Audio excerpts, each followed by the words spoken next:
Okay, I'll try. Yeah, so I'll try. so just as soon as he's John done.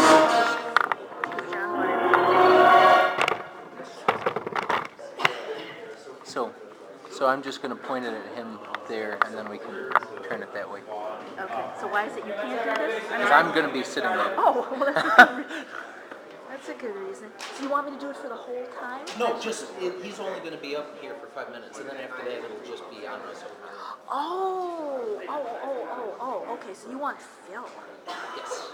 And then when Phil's done, I go back to the table. Okay. Yes. Okay, I got it. Last September we had a debate about manned versus unmanned space exploration. It was the best attended meeting that I recall. Both the panelists and the audience had a great time. So after that was over, I started asking for ideas for our next debate. The main factor, as I mentioned earlier this evening, was finding a topic that had people willing to be on each side of the debate. The winning topic for tonight's debate was suggested by Diane Hall and Dave Bailey, and it was chosen because Jonathan and Diane agreed to take opposite sides of this issue and to each find a teammate to join them. Tonight's topic is, does science fiction inspire genuine public interest in astronomy and cosmology, or does it promote scientific error and confuse the general public? Diane Hall and Phil Martin will argue for science fiction. Jonathan, Kade, and Gary Ross will argue against science fiction. The participants requested a debate schedule shorter than the one we used last September. So I made up a schedule, submitted it to them, they agreed on the schedule, and they have set up exact times for each talk. We're going to have a 5-minute opening statement from each side, a 3-minute rebuttal from each side, then the panelists will answer questions from each other, followed by audience questions, and then closing statements. We're going to begin with Phil for the pro-science fiction side. Phil will have 5 minutes for his opening statement. Science fiction overwhelmingly beneficial. Science fiction overwhelmingly beneficial, and we're not talking about this kind of crap. Stupid but fun. Really stupid but fun.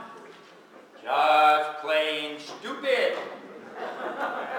On November 9th, 1955, we saw the following on TV, if you're old enough to have seen it. Remember, the first space station wasn't put into orbit until Salyut 1 by Russia, on April something, 1971, April 19th.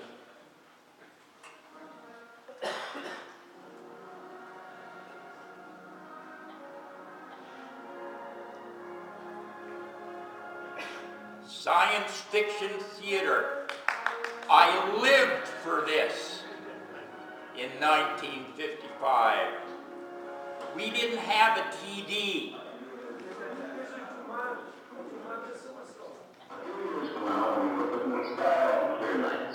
We may see something never before seen up there. Scientists are now work designing space stations.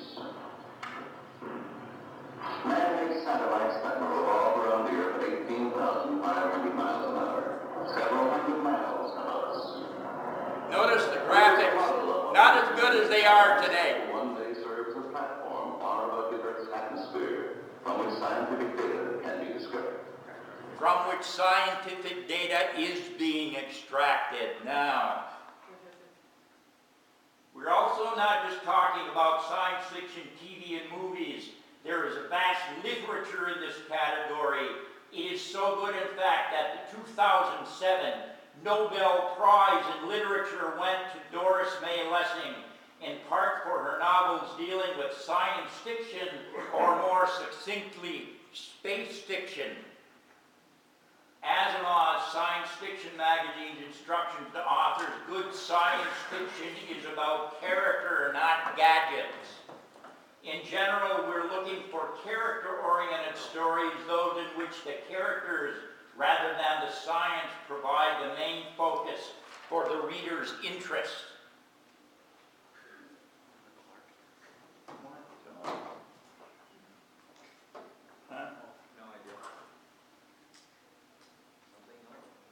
What's going on?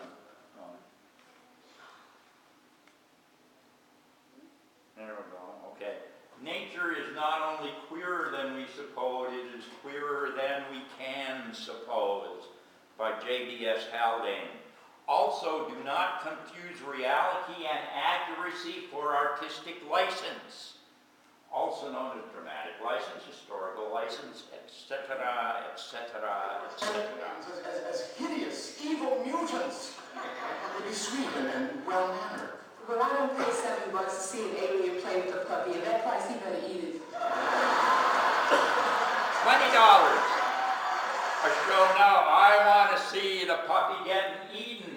One of the most important points of artistic license is that there must be a willing suspension of disbelief. We all know there's no sound in the vacuum of space, but imagine the following scenes without sound. So 2001 was accurate. Who cares? It was still a crummy movie.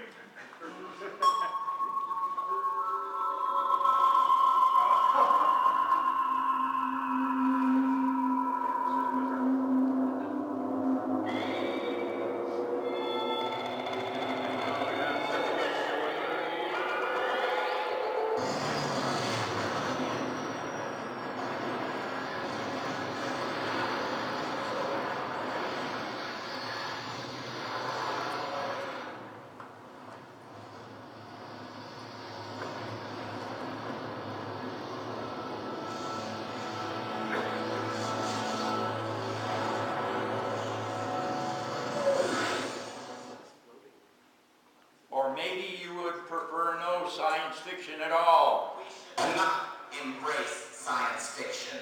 Screw sci-fi. Instead, we should embrace science fact. Sci-fact. Very interesting. Long live sci-fact. Science fiction, if it does anything else, is successful because it stimulates your imagination.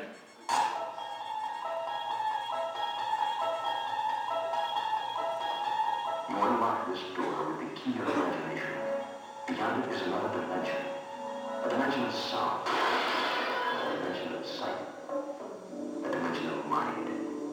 You're moving into a land of both shadow and substance, of things and ideas. You just crossed over into the twilight zone.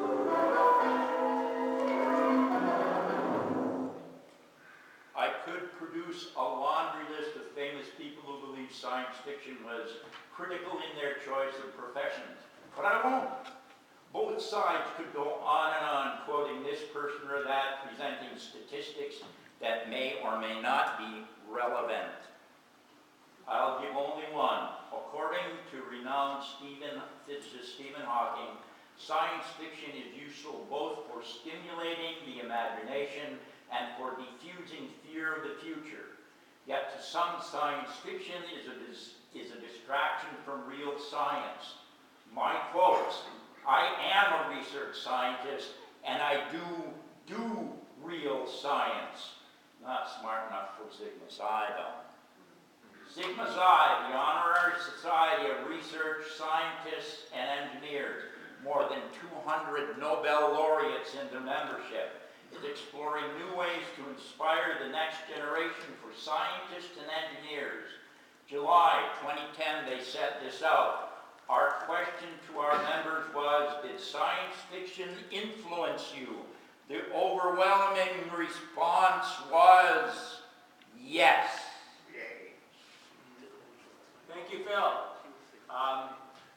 That went over about a minute, so the other side is welcome to an additional minute. Jonathan or Gary, which of you was giving the opening statement opposed to science fiction? This or that? As you wish.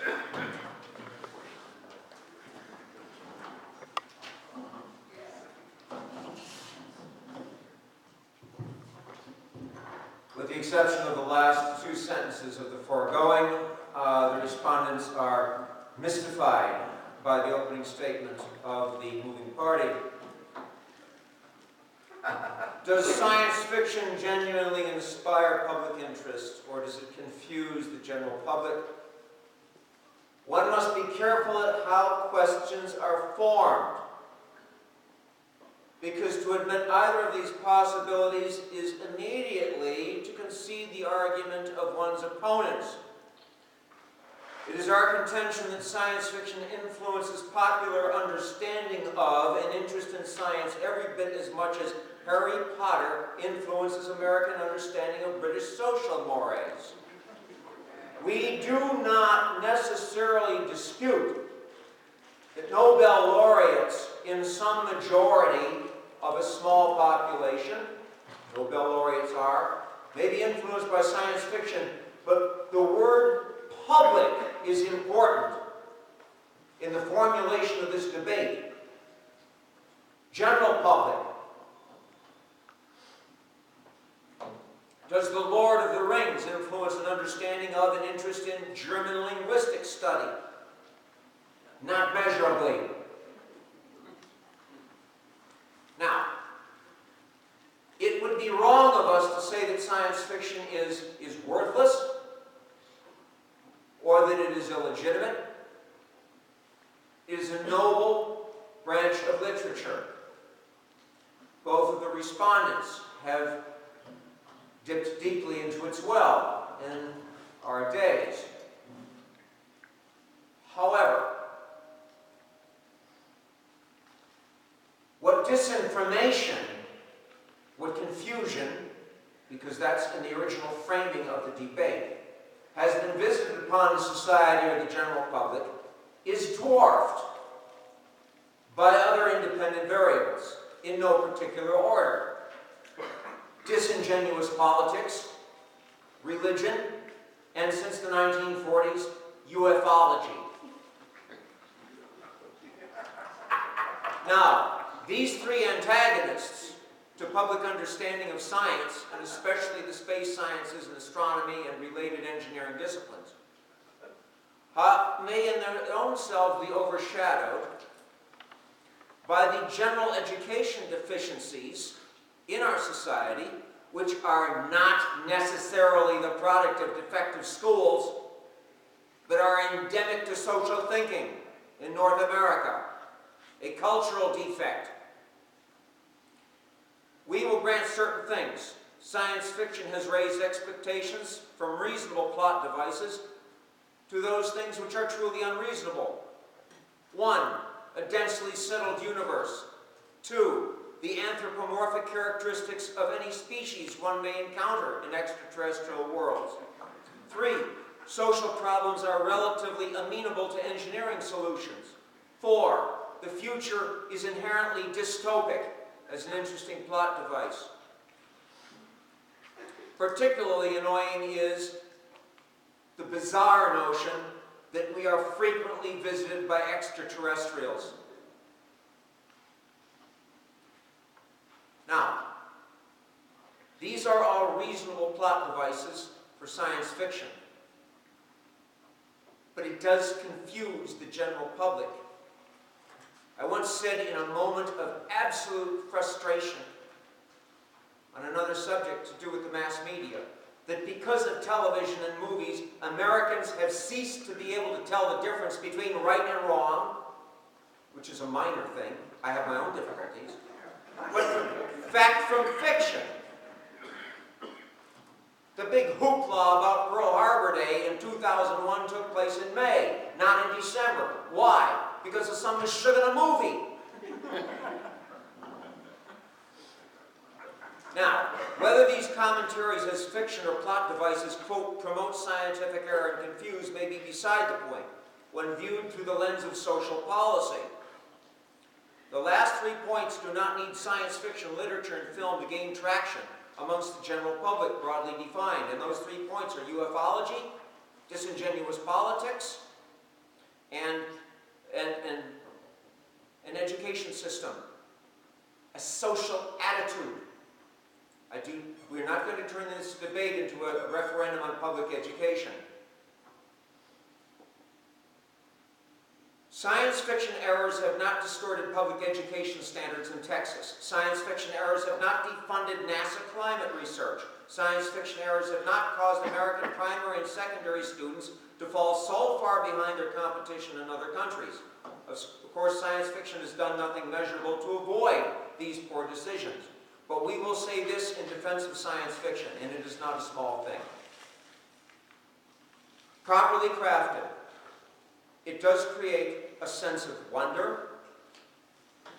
It does create even a sense of awe. However, we will grant science fiction too much credit in saying that it has destroyed a public understanding or has confounded a public understanding of science and engineering disciplines related. We wonder, however, whether these Nobel laureates, how much they were truly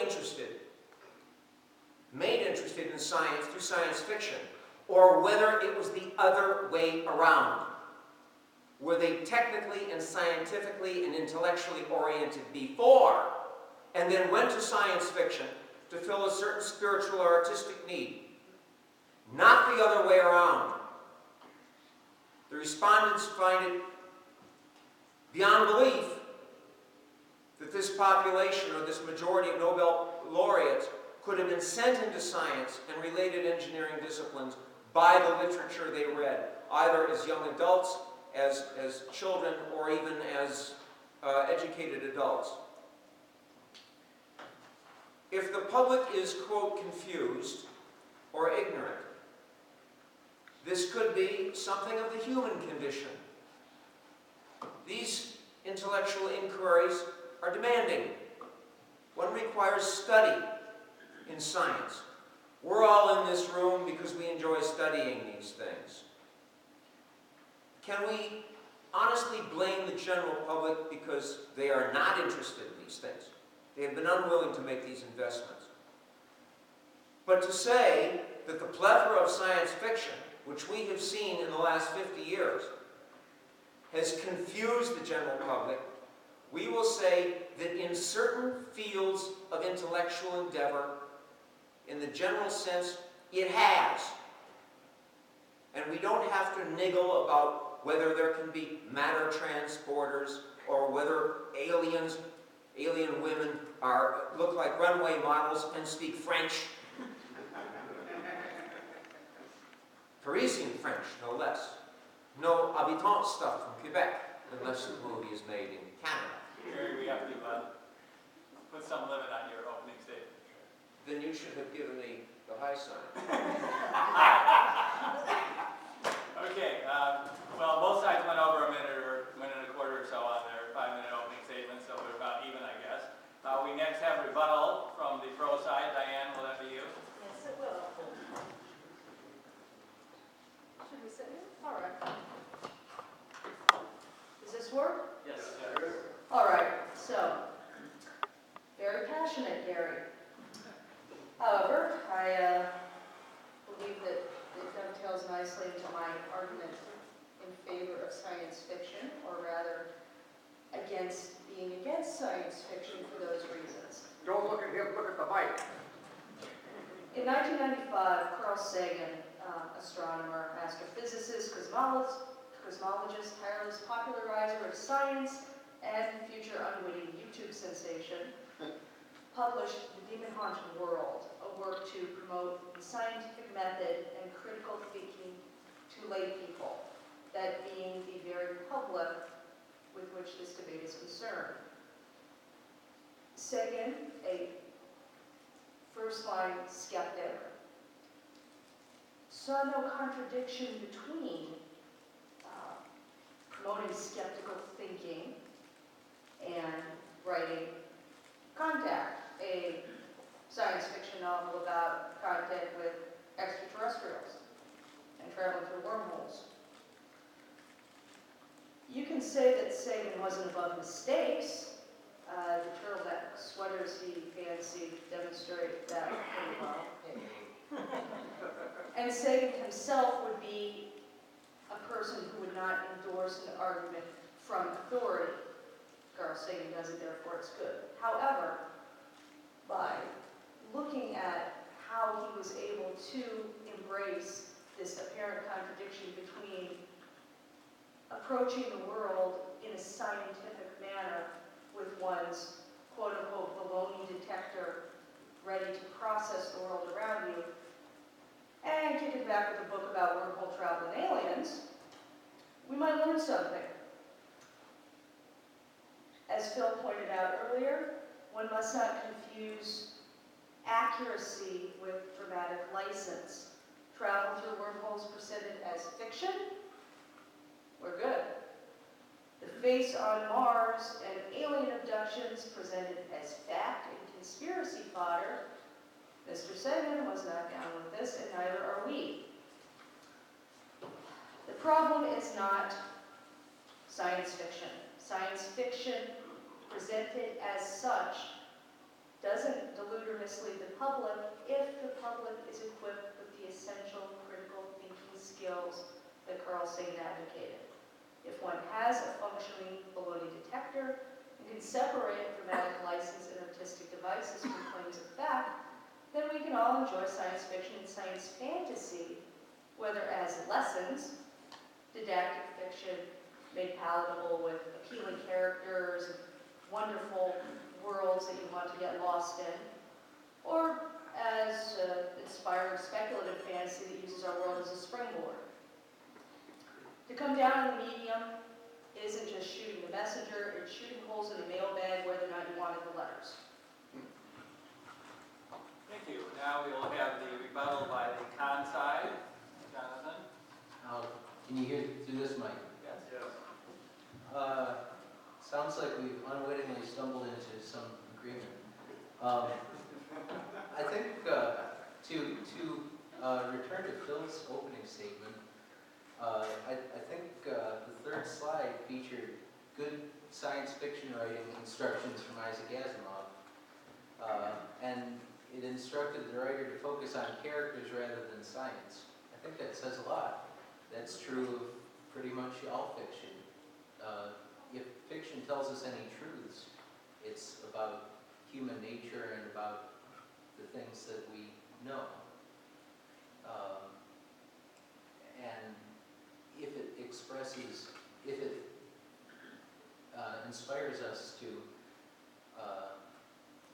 actual learning through stimulating our imaginations, then it not sure where this is going.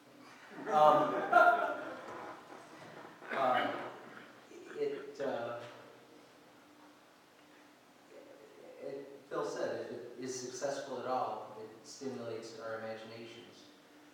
But the question is, what is it being successful at? The question by Sigma Kade on whether science fiction influenced their members doesn't tell us a lot about whether science fiction is really a positive thing for science education. For one thing, serious sociological studies try not to rely on self-reporting to that degree. But to return to Carl Sagan, I think it's notable that Cosmos made much more impact on the popular culture through more or less exploiting the same sense of wonder than Contact did, than Isaac Asimov did. And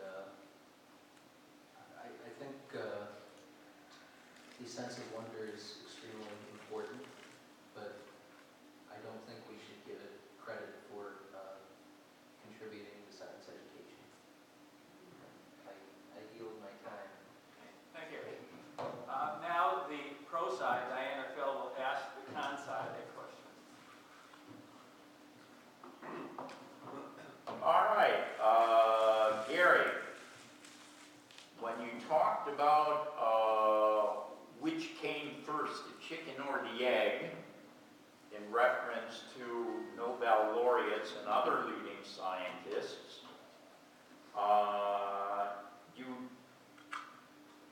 I guess this is a comment, you are asking an unanswerable question. How can you be in the mind of someone you don't know?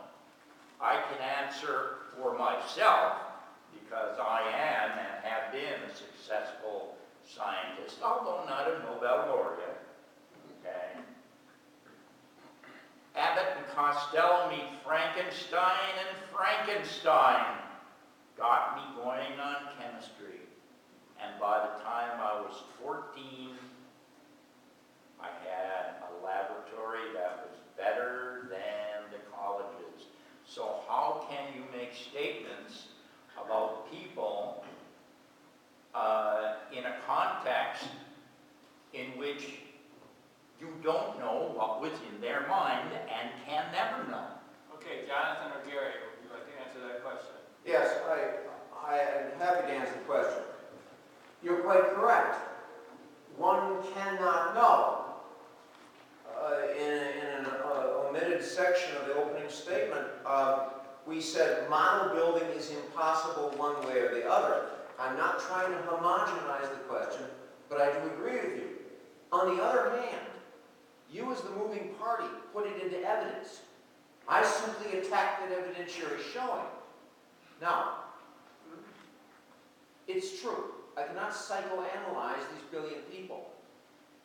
But I am entitled to a reasonable inference on human behavior that if I am to come down on one side of the inquiry, I will come down on what strikes me as the most logical. I am not saying that what brought you to science is illogical. Fine, I will grant that. It's an interesting anecdote. What is the most logical? That they had the sense of the intellectuality first and were drawn to that kind of fiction. Next, Jonathan or Gary will ask a question to their opponents. I'd like to start by pointing out something about the quantity of science fiction. With every succeeding year since the start of the 20th century, it's become easier to obtain the media of previous generations. We have all of Jules Verne's novels, we have all of Isaac Asimov's novels. In the 1950s and 60s, there were no VHS tapes and there were no DVDs. People didn't have access to movies that had come out a year before. So there was really no way of enjoying most of the science fiction that had been created. And yet we saw a tremendous jump in the number of scientists and engineers employed and the amount of funding that went into that. So with the quantity of available science fiction increasing dramatically with every succeeding year after the invention of the VHS player, after the invention of the DVD, the creation of the video rental store, and the creation of Netflix, why do we see science education becoming less and less important? Why do we see native-born Americans going into science and engineering in smaller quantities? And why are we, if science fiction has a measurable impact on people's decisions to go into scientific pursuits, why are we seeing that amongst the most gifted group of science fiction aficionados that ever lived? Okay, we'll have a 1-minute answer from Diane. People go where the money is. In the 1960s, we were engaged in a very prominent, very passionate crusade to get to the moon before the USSR, among other things. We felt national humiliation upon the launch of Sputnik, which spurred top-down interest in increasing science and math education and employing scientists and mathematicians and engineers in one of the most fabulous ventures that mankind has ever attempted. These days, with the NASA budget what it is, with science in general being devalued in favor of finance and other more lucrative pursuits, why should the best and brightest commit themselves to science? It doesn't pay. Add one quick comment. Well, 1 second. In China, they're turning out more scientists than the United States ever did in the 60s and 70s. Does the other side want an equal 10 seconds for quick comments? So, I failed to hear any defense of science fiction as an educational force in the previous 2 minutes. Okay. They were in science fiction too. Objection.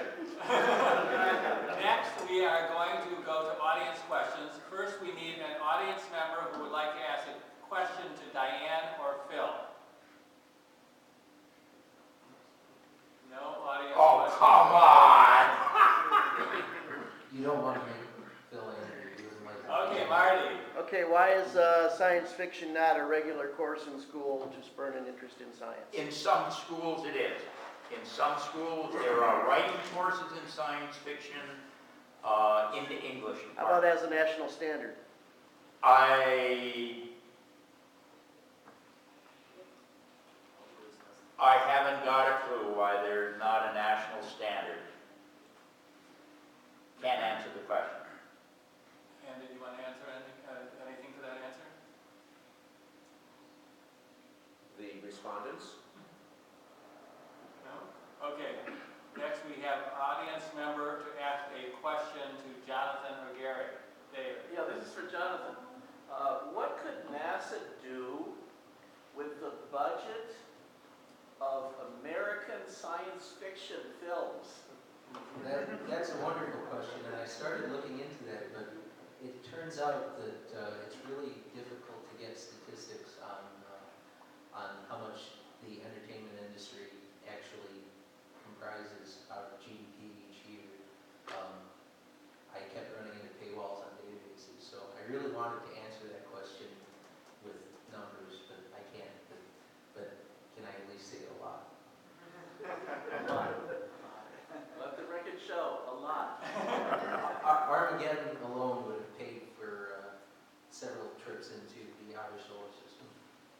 Do we have another audience question for Diane or Phil? Larry. Dr. Martin. Yes, Mr. Pickens. You made a comment about the Chinese producing more scientists than in this country, for example. Does that mean that they read more science fiction? It may. Over the years, come in contact with many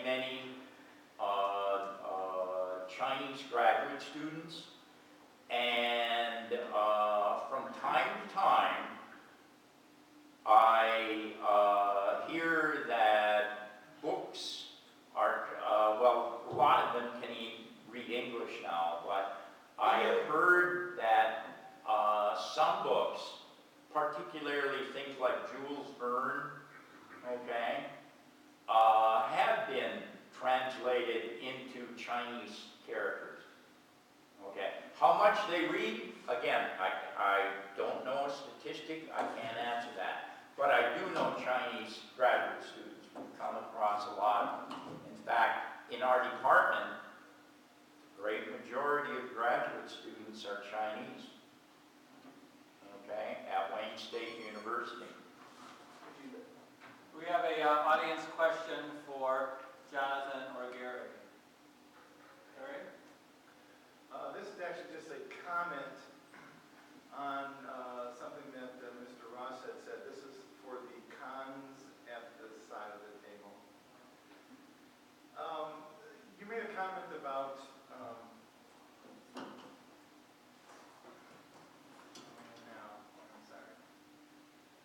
You made a comment about how it is possible that science fiction can confuse the public. And as a matter of fact, in my own experience, I was doing some reading and research about black holes, and I was learning about the event horizon. And that, what I was reading was totally confusing because up until that point, I thought that the event horizon was this magnificent spaceship that was captained by Sam O'Neill, who was possessed by demonic spirits from space. I'm sorry for you. So your point is well taken. It was very confusing. So Jonathan or Gary would like to answer that. Actually, I just wanted to Gary Ross is not a con, he's an honest man.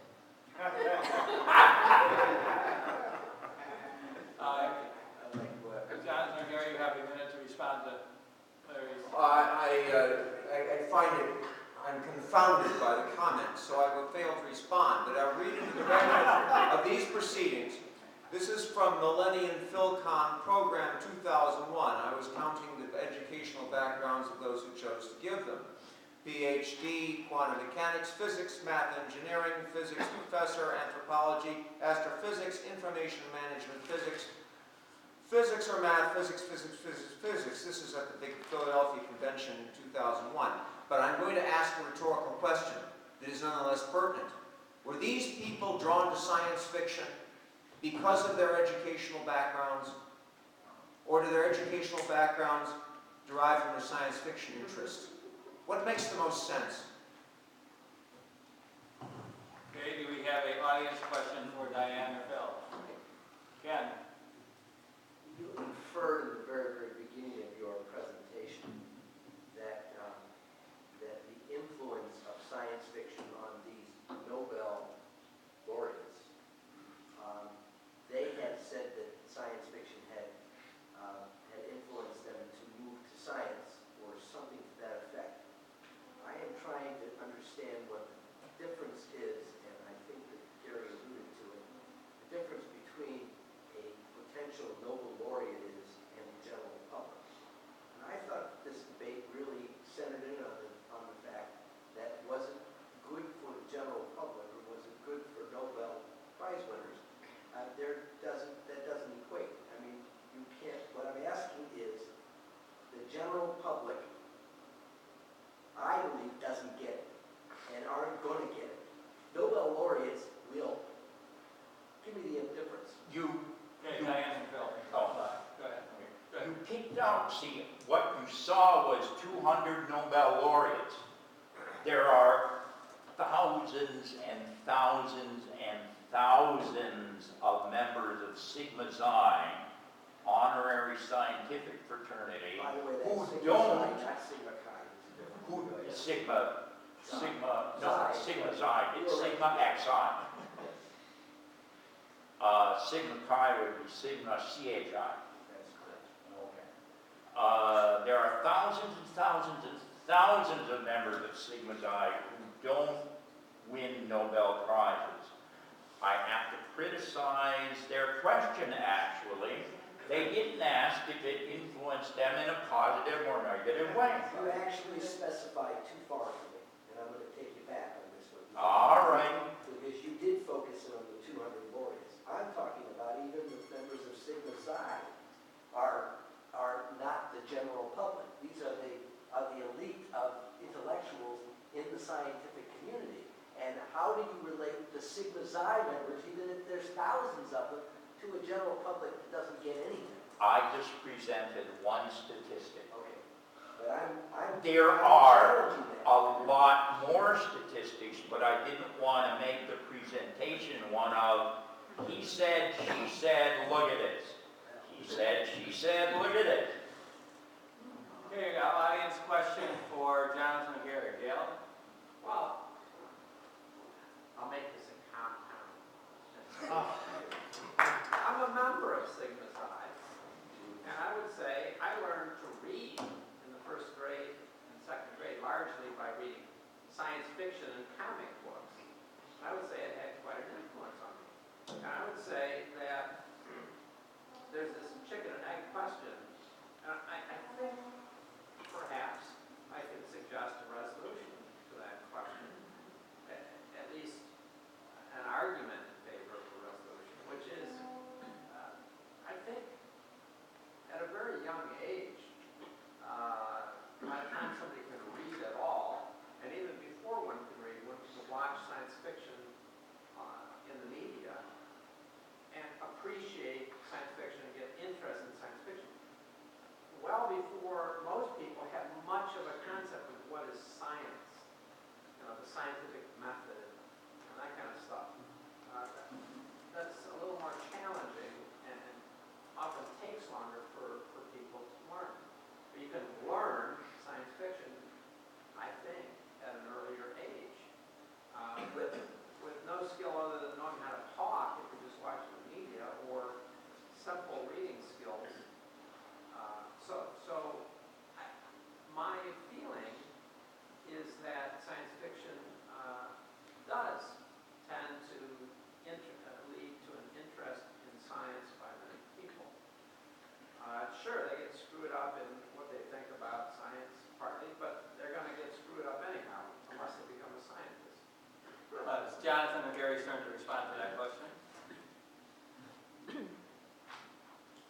has a meaningful influence on people's decisions to go into scientific disciplines, we would see more people entering scientific disciplines. And we don't.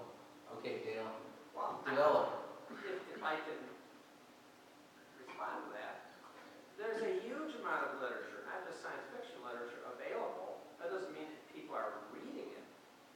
It seems to me that science fiction has largely collapsed. There used to be a ton of magazines.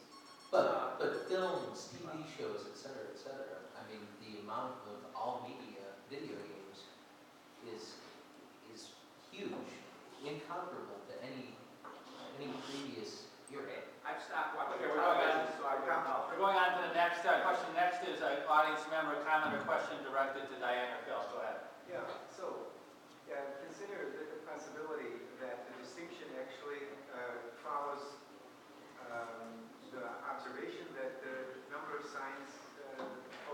people doing science now is diminished substantially, and connected to the really useless and uninteresting huge flood of science fiction by video, etc. Whereas I think all of us grew up on science fiction as literature.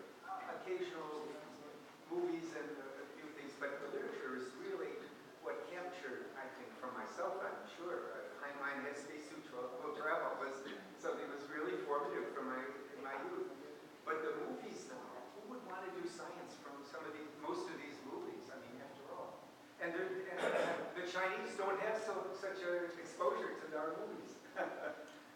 Diane or Phil is turn to answer that question. I was a VHS generation, and I wanted to become a scientist, in part spurred by watching the movie Space Camp about 50 times in a row when I was 5 years old, complete with Joaquin Phoenix and his talking robot. The pressures that steered me away from science, which is what I entered college intending to do, had very little to do with my interests and far more to do with external pressures. I will repeat, scientists do not occupy the honored place in society that they did in, say, the 1960s, that they do today in many countries that have this emerging wave of scientists and engineers that Americans look at and say, oh my, we're going to be outdone by the Chinese, we're going to be outdone by the Indians. Well, it's a different societal pressure. And the science fiction helped get me into it. Other things drove me away. And it wasn't just bad TV or bad comic books or bad video games. Okay, we have time for one last audience member question that will be directed to Jonathan and Gary. Who hasn't asked Brian? You haven't asked a question. Yes, don't you think it would be a good thing if the public reaction against Captain Kirk's flagrant philandering with numerous alien women resulted in increased awareness of safe-sex practices to prevent the spread of alien STDs? Well, fortunately, it's Jonathan or Gary. Jonathan or Gary, you get that? Next question. Respondents decline. Trying to dignify such drivel. Reply to the question, Mr. Moderator. Can I amend by substitution? Unfortunately, we are now moving on to closing statements. So the first closing statement is by Diane or Phil. Which of you is giving the closing statement for your team? So, the value of science fiction. If you read a tale of a witch's son who travels to the moon on a bridge of darkness, escorted by demons, would you consider that that tale has anything to tell us about our physical world, or even our spiritual world? Would you deem it to be of value? Well, if the work in question happened to be Somnium by the young Johannes Kepler, his student dissertation on the Copernican system that just so happened to be a defense of the heliocentric model tricked out with demons and witches, you might be faced with a dilemma. It is simultaneously the first serious work on lunar astronomy that we know of, and what Isaac Asimov and Carl Sagan considered to be the first work of science fiction. Kepler is using the demons, the witches, solar eclipse, the bridge of darkness, as a device to communicate his argument, one that is no less legitimate, I would say, than Galileo's formal stylized dialogues.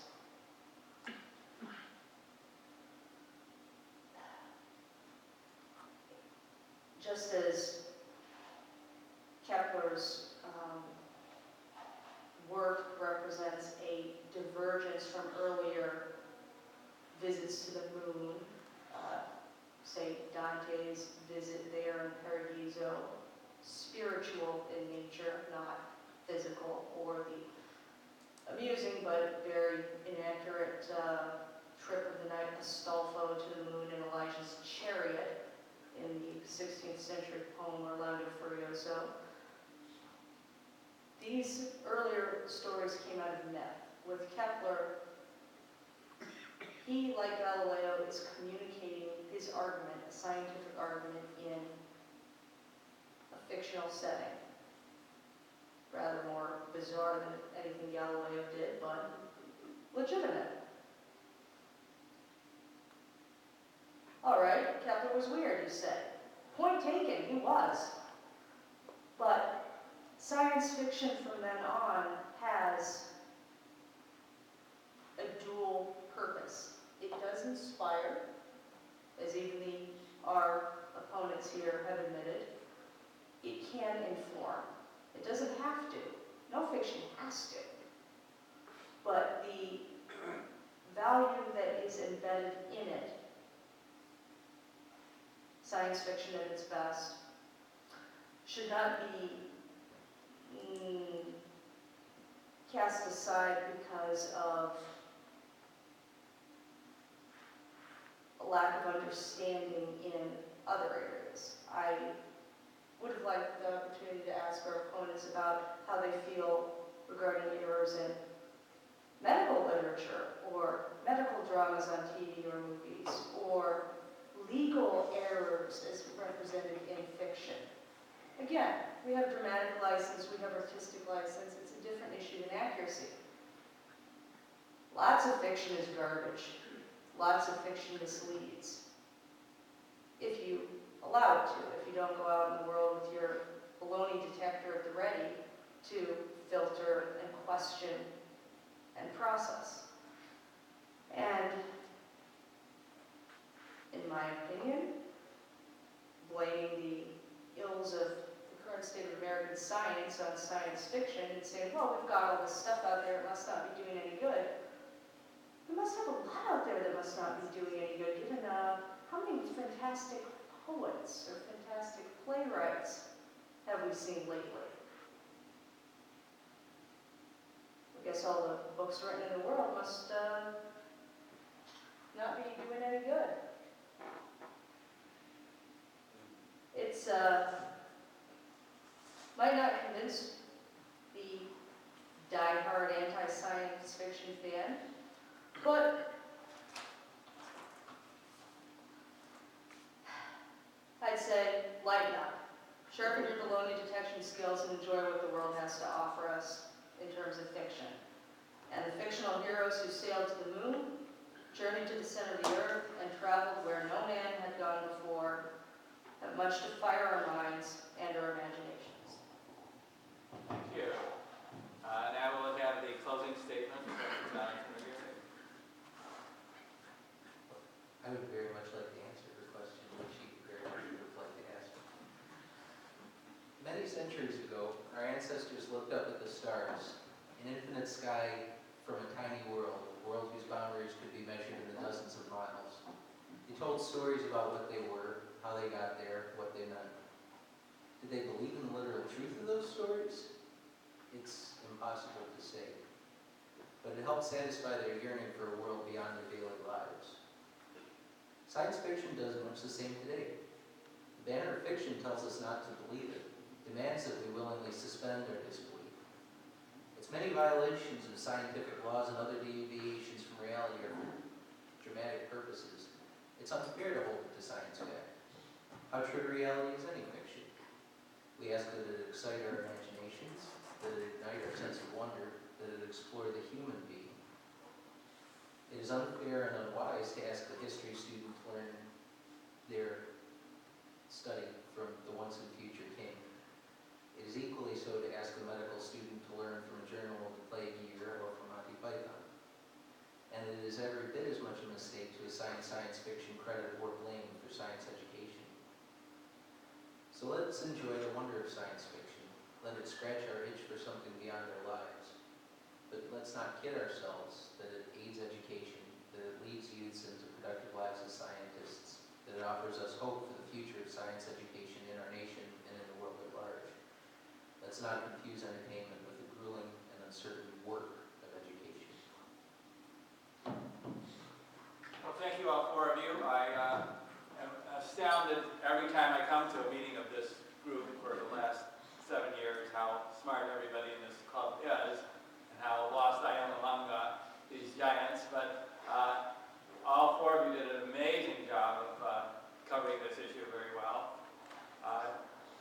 We kept more or less on time. We started early tonight, so we could end early tonight, so we could vacate the room. So we do have to be out by 10, so we have plenty of time to do that.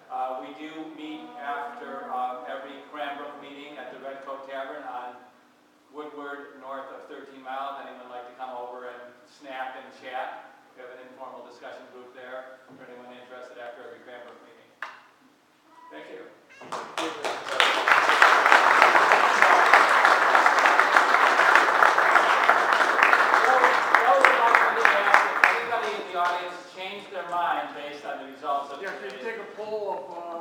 We didn't take a before poll, so I don't take an after poll, but if anybody changed their mind on their thinking.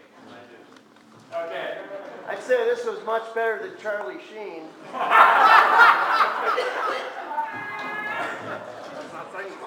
Anything's much better than Charlie Sheen. It was also cheaper. Yeah.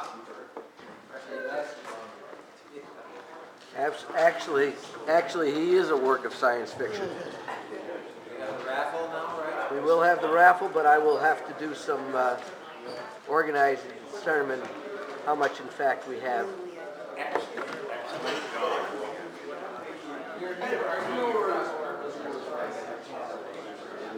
Hey, he said, here's how many people are on one side or the other. We want to have a show of hands. How many people think science fiction is what the exact premise is? I don't have it. How many people are in favor on the science fiction pro side? Oh, Gary, what was the question? We're asking the question of the debate. How many people think science fiction is helpful? 1, 2, 3, 4, 5, 6, 14, I think. How many think science fiction is harmful? The other side. 1, 2, 3, 4, 5, 6, 7. Neither of us do. Maybe 14 and then favor and 7 against roughly. Yeah, I think Thank you. more of the video side of science fiction has done more harm, especially lately when people with literature.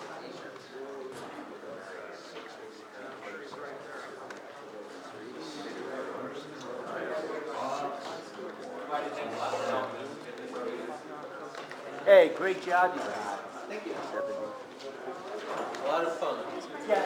Last call for any more tickets. David Levy. Last Levy call book. of all tickets. Science fiction. We collected $71.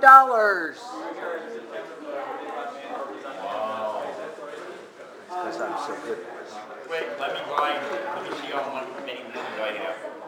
Okay. Here, give me 6. 6? Yep. Okay. We have $76. Is